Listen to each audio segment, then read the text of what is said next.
होंगे, सुरक्षित होंगे। ठीक है, चलो आज हम बात करने वाले हैं आपके क्लास 12 बायोलॉजी के बारे में, जिसका फर्स्ट चैप्टर आपका है रिप्रोडक्शन इन ऑर्गेनिज्म की बात करने वाले हैं। ठीक है, फर्स्ट चैप्टर की ही बात करने वाले हैं। चलो अब देखो, हम रिप्रोडक्शन इन ऑर्गेनिज्म की क्या मतलब है, मतलब रिप्रोडक्शन इन ऑर्गेनिज्म का मतलब क्या है। देखो बेटा, रिप्रोडक्शन इन ऑर्गेनिज्म का मतलब ये है कि कोई भी इंडिविजुअल अगर अपने आप को मेंटेन करना चाहता है पूरी लाइफ, मतलब इन्वायरमेंट के यानी नेचर के अंदर, तो उसको ये प्रोसेस करनी पड़ेगी। क्यों? मेंटेनिंग ऑफ द स्पीसीज या कॉन्टिन्यूएशन ऑफ द स्पीसीज की कॉन्टिन्यूएशन। रिप्रोडक्शन एक ऐसी प्रक्रिया है जिसके थ्रू कोई स्पीसीज अपने अपने जनरेशन को यानी अपनी प्रजाति को क्या कर सकती है, कंटिन्यू कर सकती है नेचर के अंदर। और याद रखना, रिप्रोडक्शन सिर्फ एक ही स्पीसीज के अंदर होता है, मतलब सिमिलर स्पीसीज के अंदर ही होगा। ऐसा नहीं है कि भैया दूसरी स्पीसीज का किसी दूसरी स्पीसीज का है ना, उसको दोनों को क्रॉस करा या रिप्रोड्यूस करा दे तो उससे एक नया इंडिविजुअल बन जाए, ऐसा नहीं है। ठीक है, हाइब्रिडाइजेशन अलग चीज़ है, वो हम बाद में करेंगे। ठीक है, वो हम 12th में, सॉरी आपका इसी क्लास में आपका मतलब 7 या 8 चैप्टर है या 10वां चैप्टर है, उसमें हम बात करें। ठीक है, चलो आपका अगर हम बात करते हैं लाइफ स्पैन की, चलो आपका रिप्रोडक्शन इन ऑर्गेनिज्म का फर्स्ट आपका टॉपिक होगा लाइफ स्पैन। ठीक है, लाइफ स्पैन के इस चैप्टर के अंदर बेसिकली हम पढ़ने क्या वाले हैं, इस चैप्टर के अंदर हम बेसिकली ये पढ़ने वाले हैं कि आपका रिप्रोडक्शन किस किस तरीके से होता है। जैसे कि अगर हम बात करेंगे असेक्सुअली भी होता है, वेजिटेटिव प्रोपगेशन के थ्रू होता है, आपका सेक्सुअल रिप्रोडक्शन भी होता है। ठीक है, तो ये सारी चीज़ें हम इस चैप्टर के बारे में अंदर पढ़ने वाले हैं। उसके बाद हम पढ़ेंगे कि रिप्रोडक्शन के बाद क्या क्या स्टेजेस आती हैं। ठीक है, अगर हम बात करें लाइफ स्पैन क्या है, यानी एक लाइफ के दौरान कौन कौन सी स्टेजेस होती हैं, ये सारी चीजें हम इस चैप्टर के अंदर पढ़ने वाले। ठीक है, आगे बात करते हैं। चलो लाइफ स्पैन की ही बात करते हैं। स्टार्टिंग में हमारा फर्स्ट आपका पॉइंट है लाइफ स्पैन। अब देखो, लाइफ स्पैन की अगर हम बात करें, लाइफ स्पैन का क्या मतलब हुआ कि लाइफ स्पैन क्या होता है आपका, लाइफ स्पैन मतलब कि भैया एक यानी बर्थ से लेकर डेथ तक जो टाइम ड्यूरेशन होता है, time duration between the birth to death is called as life आपका स्पैन। ठीक है, दैट इज आपका लाइफ स्पैन। बड़ी सिंपल सी चीज थी, समझ में आ गई होगी होपफुली। लेकिन अब देखो क्या होता है कि अब देखो आपको कुछ लाइफ स्पैन आपको दिए होंगे, जैसे कि आपके एनसीईआरटी के अंदर आपको कुछ लाइफ स्पैन दिए हुए हैं। जैसे कि अगर मैं बात करूं आपका क्रोकोडाइल की बात करते हैं, क्रोकोडाइल। ठीक है, कितना है, 60 ईयर दिया हुआ है। पैरट है ना, पैरट की बात करें कितना दिया, 140 ईयर। फिर अगली बात कहते हैं, अगर हाउस फ्लाई की बात करें, बहुत ही कम दिया हुआ है। हाउस फ्लाई की बात करें तो ये आपका दिया हुआ है 1 से 2 वीक तक। कितना, 1 से 2 वीक तक। 1 से 2 वीक तक आपका क्या होता है, हाउस फ्लाई का लाइफ स्पैन होता है। अगर हम बात करें आपका टॉर्टोइस का, टॉर्टोइस की बात करें तो टॉर्टोइस का कितना होता है, 150 ईयर का होता है लाइफ स्पैन। ठीक है, अब देखो ये लाइफ स्पैन क्या होते हैं, वेरी करते रहते हैं इनका, क्योंकि हम हर एक ऑर्गेनिज्म की लाइफ स्पैन हम फिक्स तो नहीं कर सकते ना। किसी कोई मान लो अगर टॉर्टोइस है तो कोई 150 जी रहा है, तो कोई 1 आपका 40 भी जी रहा है, 141 जी रहा है, 142 जी, तो उसके लिए हम क्या कहते हैं, एवरेज निकालते हैं। और ये एवरेज वैल्यू क्या होती है, कई बार चेंज होती रहती है। जैसे हमारे ह्यूमन की बात करें, पहले 100 ईयर था, अब क्या हो गया है, 60 to 70 ईयर हो गया है। सोचो कितना कम हो गया है। तो यानी ये आपका टाइम के हिसाब से चेंज हो रहा है। लेकिन आपको ये वैल्यूज नहीं याद करनी है, आपको बस पता है क्या याद करना है, आपको ये याद करना है इनमें से कौन सा ज्यादा, मतलब ज्यादा किसका ज्यादा लाइफ स्पैन है। तो आपको मान लो नीट में ये पूछा कि भैया arrange them in ascending order of their life span, life span किसका लाइफ स्पैन ज्यादा, उसके बेसिस पे आप इनको क्या करिए, अरेंज करिए। तो टॉर्टोइस सबसे ज्यादा, फिर क्रोकोडाइल, नहीं सॉरी आपका पैरेट, फिर आपका क्रोकोडाइल एंड देन एचएफ आपका हाउस फ्लाई। ठीक है, इस तरीके से आप अरेंज कर सकते हैं। ठीक है, आपको ये याद रखना है, आपको वैल्यूज याद रखने की कोई जरूरत नहीं है। ठीक है, लेकिन बाकी जो आपके लाइफ स्पैन दिए हुए उनकी वैल्यूज लिखिए और उनको इसी तरीके से ऑर्डर, इस यानी असेंडिंग ऑर्डर से आप अरेंज करके मुझे व्हाट्सएप पे भेजेंगे। पहला काम आपको ये मिलता है। ठीक है, आगे बात करते हैं। लाइफ स्पैन हमारा हो गया, ठीक, बाकी आपको नोट्स में ये चीजें मिलेंगी। बाकी चलो आगे बढ़ जाए। लाइफ स्पैन हो गया, उसके बाद हम बात करते हैं लाइफ स्पैन की स्टेजेस, कि लाइफ के अंदर कितनी स्टेजेस होती हैं। तो देखो, रिप्रोडक्शन के बेसिस पे हमने लाइफ स्पैन को 3 स्टेजेस में बांटा है। पहला आता है जुवेनाइल स्टेज। कौन सी स्टेज आती है, जुवेनाइल, और आपका वेजिटेटिव। आपका क्या आता है, वेजिटेटिव स्टेज, जुवेनाइल और वेजिटेटिव स्टेज। उसके बाद क्या आता है, उसके बाद आपका आ गया रिप्रोडक्टिव स्टेज, ठीक है। फिर कौन सी स्टेज आती है, फिर आपकी आखिरी स्टेज आती है सेनेसेंस स्टेज, जो कि बहुत ही घटिया होती है, सेनेसेंस स्टेज, ठीक। क्यों घटिया बोला, क्योंकि भैया ओल्ड एज कहते हैं इसको, क्या बोलते हैं, ओल्ड एज। आगे बात करते हैं, चलो हम अब तीनों को एक बार थोड़ा थोड़ा डिस्कस कर लेते हैं, बाकी इसके बारे में हम बाद में फिर से पढ़ेंगे।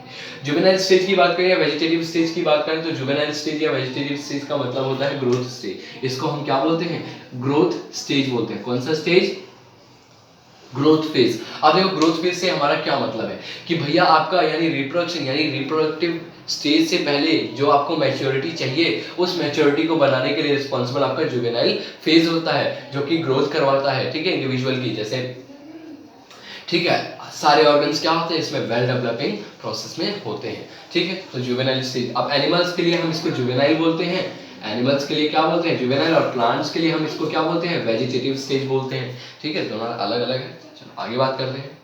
अब रिप्रोडक्टिव स्टेज की बात करते हैं कि ये आपका स्टेज होता है जिसके दौरान आपका क्या होता है, जैसे प्लांट्स के अंदर फ्लावरिंग होती है, फिर फ्लावरिंग के बाद आपका क्या बोलते हैं, उसमें आपका पॉलिनेशन होता है, फिर उसका क्या बोलते हैं, फ्यूजन ऑफ गैमेट्स होता है। तो ये चीज़ें एनिमल्स के अंदर यही क्या होता है, गैमेट फॉर्मेशन हो चुका होता है, और गैमेट फॉर्मेशन के बाद क्या होता है, उनका ट्रांसफर होने के बाद उनका फ्यूजन होता है। तो ये सारी चीज़ें आपकी इस स्टेज के दौरान, रिप्रोडक्टिव स्टेज के दौरान होती है, ठीक। सेनेसन स्टेज की बात करते हैं तो ओल्ड एज, जिसमें आपकी बॉडी क्या होती है, जवाब दे जाती है, यानी आप जैसे कि आप पहले काम करते हैं वैसे आप काम नहीं कर पाते हैं, और आपके बॉडी के ऑर्गन्स क्या होते हैं, वीक होते जाते हैं, कमजोर होते जाते हैं, और अंत में यानी at the end of the senescence stage आपका एक मनहूस टाइम आता है, जो कि बोलते हैं डेथ, जिसको हम क्या बोलते हैं, डेथ बोलते हैं। और वो डेथ आपको आनी ही आनी है। चलो अभी हम डेथ की बात नहीं करते, अभी हमें बहुत कुछ करना है, ठीक है, आपके पास बहुत टाइम है अभी। चलो आगे बात करते हैं। तो ये चीजें होपफुली आपको समझ में आई होंगी, ठीक। आगे बढ़ते हैं। अब बात करते हैं हम रिप्रोडक्शन। देखो बेटा, रिप्रोडक्शन आपका कितने प्रकार का होता है, दो ही प्रकार का होता है, ठीक है। रिप्रोडक्शन आपको दो ही प्रकार का होता है, असेक्सुअल और सेक्सुअल रिप्रोडक्शन। क्या होता है, असेक्सुअल और सेक्सुअल रिप्रोडक्शन। तो हम इनके बीच में अभी डिफरेंस करने वाले हैं कि असेक्सुअल और सेक्सुअल में, असेक्सुअल और सेक्सुअल रिप्रोडक्शन में डिफरेंस, ठीक है। अच्छा, रिप्रोडक्शन जरूरी क्यों है, रिप्रोडक्शन को हम डिफाइन कैसे करेंगे, it is a process by which a species can maintain itself in a race, ठीक है, ठीक, और it is possible in a similar species, ठीक है, कि एक ही स्पीसीज के अंदर ये पॉसिबल है। ऐसा नहीं कि भैया कुत्ते और बिल्ली को आप फ्यूज करा रहे हो, चलो ऐसा नहीं, चलो वो हाइब्रिडाइजेशन बाद में फिर से बताता हूँ। आगे बढ़ते हैं। तो हम असेक्सुअल रिप्रोडक्शन को बात करते हैं तो उसके अंदर हम क्या बोलते हैं, इसको हम बोलते हैं यूनिपेरेंटल। क्या बोलते हैं, यूनिपेरेंटल। इसको हम बोलते हैं बाईपेरेंटल, ठीक है। देखो ये फार्मेसी में पेरेंटल का मतलब थोड़ा अलग होता है, पता है। अभी हम ये बायोलॉजी की बात कर रहे हैं तो हम यहाँ पे पेरेंटल का मतलब पेरेंट समझ रहे हैं, लेकिन पेरेंटल का मतलब फार्मेसी के अंदर आपका थोड़ा है ना, उसका मतलब होता है जो आपका इंट्रा यानी बॉडी के अंदर जो इंजेक्शन दिया जाता है सबक्यूटेनियस, तो वो सारी चीज़ें होती हैं, ठीक है, पेरेंटल के अंदर आती हो, ठीक है। यानी पेरेंटल का अगर हम मतलब जानना चाहें तो उसका मतलब होता है पार फ्रॉम इंटेस्टाइन, कि इंटेस्टाइन यानी ओरल रूट से ना दिया जाए, किसी और रूट से दिया जाए, वो आपका होता है पेरेंटल, ठीक है। आगे बात करते हैं, यूनिपेरेंटल हो गया, ठीक। आगे बात करते हैं नो वेरिएशन, कि इनके अंदर कोई वेरिएशन नहीं आती। क्यों वेरिएशन नहीं आती, क्योंकि भैया माता भी वही है, पिता भी वही है, यानी इनका बच्चा बोलता होगा कि तुम ही माता और तुम ही पिता, यानी तुम ही हो माता, पिता तुम ही हो, ठीक है। तो ये चीजें बोलता है, ठीक है, लेकिन ऐसा नहीं है कि बोलता नहीं। अच्छा, तो यानी असेक्सुअल रिप्रोडक्शन आपका क्या होता है, जिसमें कोई वेरिएशन नाम की चीज आपको देखने को नहीं मिलती है। लेकिन अगर हम इसकी बात करें तो इनके अंदर वेरिएशन होती है। अब बोले भैया वेरिएशन ही क्यों है, क्योंकि इसमें क्या है, दो पेरेंट्स इन्वॉल्व है ना, यानी एक पेरेंट का डीएनए आएगा और दूसरे पेरेंट का डीएनए आएगा, जिसके कारण से उन डीएनए का क्या होगा, कॉम्बिनेशन होगा, और जब वो डीएनए आपस में कंबाइन करेंगे तो उनसे एक नया कैरेक्टर यानी एक नया ट्रेट क्या होगा, एक्सप्रेस होगा। इसीलिए जो आपका सेक्सुअल रिप्रोडक्शन होता है उसमें क्या होता है, आपका जो क्या बोलते हैं वेरिएशन और क्या, इसीलिए तो जो आप अपने माँ बाप से थोड़ी ना सिमिलरली मिलते हो, है ना, ऐसा थोड़ी ना होता है कि आप जैसे माँ बाप हैं वैसे ही आप सिमिलर हो, ना, माता पिता अलग अलग है तो आप भी अलग हो गए, ठीक है। चलो आगे बात करते हैं। तो बाई पेरेंटल वेरिएशन होती है। अगली बात करते हैं, इनके इंडिविजुअल के लिए हम यूज करते हैं क्लोन वर्ड। किसके लिए यूज करते हैं? इनके लिए, इनके इंडिविजुअल, इनके जो डॉटर सेल्स होते हैं उनको हम बोलते हैं क्लोन, लेकिन इनके हम डॉटर सेल को क्लोन नहीं बोलते। भैया बोलो कि क्लोन का क्या मतलब हुआ? क्लोन का मतलब हुआ क्योंकि जो जैसे माता पिता वैसे ही तो बच्चा हुआ, तो यानी सिमिलर हुए ना, एकदम नकल, कॉपी, जेरॉक्स, ठीक है, तो इसीलिए इसको हमने क्लोन बोला। लेकिन इनको क्लोन क्यों नहीं बोल सकते? इनको क्लोन हम इसलिए नहीं बोल सकते क्योंकि इनके अंदर वेरिएशन आई है, ठीक। अगली बात करते हैं कि इनके अंदर नो गैमेट फॉर्मेशन, कि भैया गैमेट फॉर्मेशन नाम की चीज नहीं होती इनके अंदर, कोई भी गैमेट फॉर्मेशन नहीं होता है। इनके अंदर गैमेट फॉर्मेशन होता है, यानी गैमेट फॉर्मेशन अकर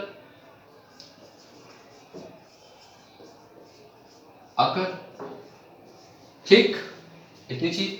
अगली बार पांचवा पॉइंट भी लिख लेते हैं कि इनके अंदर सिर्फ और सिर्फ क्या होती है? माइटोसिस होती है। बहुत बहुत इंपॉर्टेंट पॉइंट है कि सेक्सुअल रिप्रोडक्शन के अंदर सिर्फ माइटोसिस होती है, और ये यानी ऐसे इंडिविजुअल, यानी सिंगल सेल जो इंडिविजुअल होते हैं उनके अंदर सिर्फ हमें माइटोसिस देखने को मिलती है, ठीक। लेकिन इनके अंदर हम बात करें, क्योंकि गैमेट फॉर्मेशन हो रहा है, तो ये गैमेट फॉर्मेशन किससे होता है? मियोसिस से ही होता है, तो मियोसिस भी होगी और माइटोसिस भी होगी, ठीक है, दोनों ही चीजें होंगी, ठीक। तो ये आपके 5 डिफरेंस थे। बाकी आप दो डिफरेंस और मुझे लिख के मुझे व्हाट्सएप पे चाहिए, ठीक है। बाकी अगर नहीं दे पाते हैं तो मैं आपको नोट्स प्रोवाइड कर दूंगा, ठीक है। आपके नोट्स में ये सारी चीजें होंगी, ठीक है। आपको एटलीस्ट 7 डिफरेंस, ये सारी चीजें आपके नोट्स के अंदर होंगी, ठीक। चलो आगे बढ़ते हैं। आगे हम बात करते हैं असेक्सुअल रिप्रोडक्शन इन ऑर्गेनिज्म, हमने पढ़ा। अब देखो, हमने डिफरेंस पढ़ लिया। चल अब हम पढ़ते हैं असेक्सुअल रिप्रोडक्शन इन ऑर्गेनिज्म। अब देखो क्या मतलब हुआ इसका। याद करो, आपने 11th में फर्स्ट यूनिट में ही कि द लिविंग वर्ल्ड में आपने पढ़ा था क्या? आपने 5 किंगडम ऑफ क्लासिफिकेशन पढ़ा था, और उन 5 किंगडम ऑफ क्लासिफिकेशन में पहला कौन था? मोनेरा था, है ना बेटा, याद रखना है इसको। मोनेरा, प्रोटिस्टा, है ना, फिर फंगाई, फिर फंगाई के बाद फिर आपका क्या आता है? प्लांटाई और एनिमिलिया, ठीक है। अब फिर से आपको काम मिलने वाला है। क्या काम मिलने वाला है? आप मुझे बताएंगे ये 5 किंगडम ऑफ क्लासिफिकेशन किसने दी? 9 से पढ़ते आ रहे हैं, नहीं बताया नालायक को हाथ तोड़ दूंगा, ठीक है, हाथ नहीं पैर भी तोड़ूंगा। चलो, मोनेरा, प्रोटिस्टा, फंगाई, आपका प्लांटाई और एनिमलिया, इस किंगडम यानी 5 किंगडम ऑफ क्लासिफिकेशन किसने दिया था? और इनका मेन जो क्राइटेरिया था वो क्या था कि इन्होंने किस बेसिस पे इनको ज्यादा सक्सेस मिला, ठीक है, वो क्राइटेरिया भी आप मुझे बताएंगे, ठीक है। 11th वालों को, जो अभी 11th से 12th में आए हैं, उनको मैंने बताया है। अगर उनमें से किसी ने नहीं बताया फिर तो उनकी टांगें तोड़ना तय है क्वारंटाइन के बाद, ठीक है।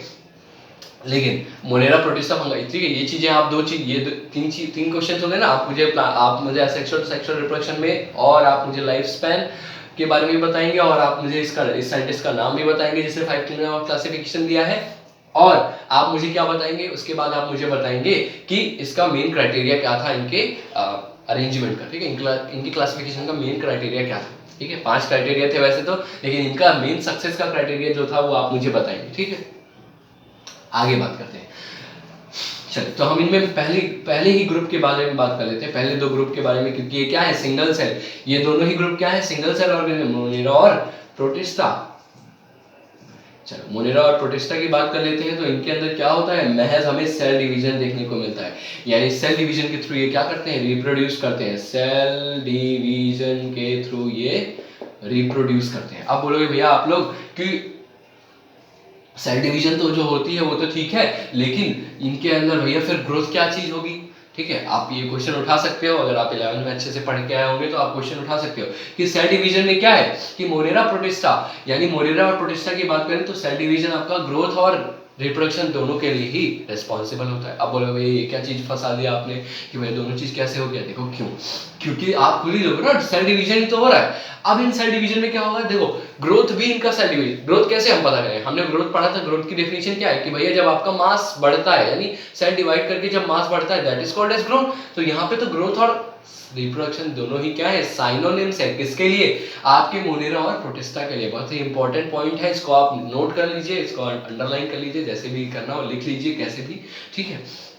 बहुत ही इंपॉर्टेंट पॉइंट है, ठीक है। चलो, तो सेल डिवीजन आपका क्या होता है, आपके मोनेरा सिंगल सेल के लिए सेल डिवीजन आपका ग्रोथ और रिप्रोडक्शन दोनों का ही दोनों ही ग्रोथ और आपका सेल दोनों ही क्या है, साइनोनिम्स है एक दूसरे के, ठीक है। चलिए आगे बढ़ते हैं। अब सेल डिवीजन की बात करें तो इसमें क्या होती है, एक इक्वल डिवीजन होती है, एक इक्वल डिवीजन, एक होती है अनइक्वल।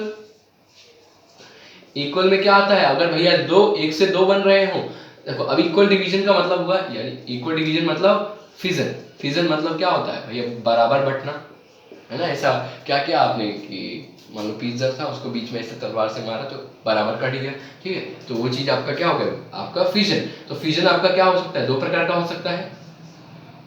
फिजन भी आपका दो प्रकार का हो सकता है, एक हो सकता है बाइनरी, एक हो सकता है बाइनरी, एक हो सकता है मल्टीपल,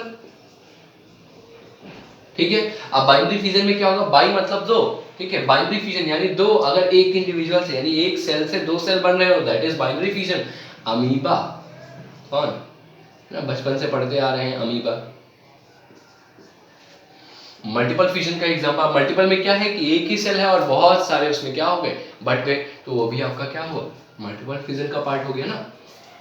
इसका एग्जांपल है प्लाज्मोडियम, है ना, बहुत ही खतरनाक चीज है। क्या एक समय में इसने भी कोरोना वायरस की तरह ही प्रलय मचाया था, प्लाज्मोडियम। तो ये आपका मलेरियल पैरासाइट है, इसको हम मलेरियल पैरासाइट बोलते हैं, ठीक है। अनइक्वल में क्या होता है, बड़े, ठीक है, बड़े बड़े। अब बड़े किस में होता है, सिंगल सेल में, ईस्ट, ठीक है। याद रखना यहाँ पे हम सिंगल सेल की बात कर रहे हैं, यहाँ हाइड्रा नहीं पुट कर सकते, क्यों, क्योंकि ये बडिंग है और बडिंग हम सिंगल सेल में पढ़ रहे हैं, तो ईस्ट ही सिंगल सेल है, हाइड्रा आपका मल्टी सेलर ऑर्गेनिज्म है, ठीक है, वो आपका मल्टी सेल में आता है, ठीक है। आगे हम बात करेंगे अभी। चलो, ये चीज समझ में आई आपको, होपफुली समझ में आया होगा, इतनी छोटी सी चीज थी, ये आपको समझ में आ जानी चाहिए, इक्वल और अनइक्वल, ठीक है। आगे बढ़ते हैं, अब हम बात करने वाले हैं फंगाई की, ठीक है। चलो फंगस की बात करते हैं, फंगी की बात करते हैं, और सिंपल एल्गी की, प्लांटाई के पार्ट की, आपके सिंपल एल्गी की बात करते हैं। किसकी बात करते हैं, सिंपल एल्गी की। सिंपल एल्गी की बात करें तो ये दोनों आपका किससे रिप्रोड्यूस होते हैं, ये दोनों आपका रिप्रोड्यूस होते हैं एक स्ट्रक्चर से, जो आपका एक बहुत ही कॉमन सा स्ट्रक्चर होता है, एक बहुत ही कॉमन सा स्ट्रक्चर होता है जिसको हम बोलते हैं ज़ूस्पोर। क्या बोलते हैं, ज़ूस्पोर। यानी ये किसके थ्रू आपका रिप्रोड्यूस होते हैं, ज़ूस्पोर के थ्रू। किसके थ्रू स्पोर रिप्रोड्यूस होते हैं, सर आपका असेक्सुअल रिप्रोड्यूस शो करते हैं एक स्पेशल स्ट्रक्चर जो कि क्या होता है, माइक्रोस्कोपिक होता है। क्या होता है, माइक्रोस्कोपिक, माइक्रोस्कोपिक मोटाइल। अब बोले भैया मोटाइल क्या होता है, ठीक है, जो 11th में है वो नहीं पूछेंगे, अगर वो पूछे तो नालायक को हड्डियां तोड़ दूंगा। जो माइक्रोस्पोर मोटाइल का मतलब हुआ कि माइक्रोस्कोपिक यानी बहुत छोटे, और मोटाइल मतलब चलने वाले। मोटाइल याद रखना, मोटिलिटी का मतलब होता है जो मूव करता हो, जो मूवमेंट शो करता हो, दैट इज मोटाइल। और इमोटाइल वो होते हैं जो चल नहीं पाते हैं, ठीक है। अगली बात करते हैं, ठीक है, फंगाई, सिंपल एल्गी, ठीक है, ये आपका ज़ूस्पोर से शो करते हैं। लेकिन अब इन्हीं के साथ साथ, ठीक है, इन्हीं के साथ साथ कुछ और ऑर्गेनिजम्स हैं, कुछ और ऑर्गेनिजम्स हैं, जैसे कि आपका क्या, जैसे कि आपका क्या, कुछ और फंगस, जैसे कि पेनिसिलिन। तो पेनिसिलिन का स्पेशल स्ट्रक्चर, जो उसका स्पेशली स्ट्रक्चर होता है वो होता है कोनाइडिया। क्या होता है, कोनाइडिया, ठीक है। तो कोनाइडिया भी हमें देखने को मिलता है किसके अंदर, पेनिसिलिन के अंदर। पेनिसिलिन एक तरीके की फंगस है जिससे आप एंटीबायोटिक, जैसे जिससे हम फार्मासिस्ट लोग एंटीबायोटिक को एक्सट्रैक्ट करते हैं, ठीक है, तो पेनिसिलिन है। अब अगली बात कहते हैं कि पेनिसिलिन हो गया, उसके बाद आपका अगली स्ट्रक्चर आता है क्या, कोनाइडिया, है ना, सॉरी कोनाइडिया नहीं, आपका आता है बड्स। अब भाई बड्स तो अभी हमने पढ़ा, लेकिन वो किसमें हमने पढ़ा, सिंगल सेल, लेकिन यहाँ पे हम मल्टी सेल के बारे में पढ़ रहे हैं। तो हाइड्रा, हाइड्रा के अंदर क्या होता है, अनइक्वली एक बर्ड राइज होता है, और जब वो मैच्योर हो जाता है तो अपने पेरेंट से डिटैच हो जाता है, ठीक है, बर्ड्स आ गया। फिर आता है आपका जेम्यूल्स, प्यास लगने लगती है यार।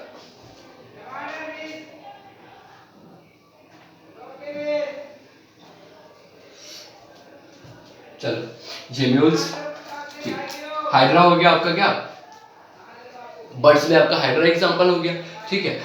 अब जेम्यूल्स की बात करें तो आपको ये स्पॉन्जेस में, यानी एनिमेलिया, जब आप एनिमेलिया पढ़ेंगे, एनिमेलिया का फर्स्ट ग्रुप है आपका स्पॉन्जेस, और स्पॉन्जेस के अंदर हमें जेम्यूल्स नाम की चीजें, ग्लोबुलर स्ट्रक्चर होते हैं जेम्यूल्स के, कि आप जब एनसीईआरटी के पेज नंबर 6 पर डी, आई थिंक से डी इसका स्ट्रक्चर है, वहाँ पे आप देख सकते हैं, ठीक है। तो वहाँ पे हमारा इसका स्पॉन्जेस एग्जाम्पल, ठीक है, स्पॉन्जेस, ठीक है, वो आपका एसेक्सुअली रिप्रोड्यूस होते हैं जेम्यूल्स के थ्रू, ठीक है। तो आज हम इतना ही पढ़ेंगे, ठीक है।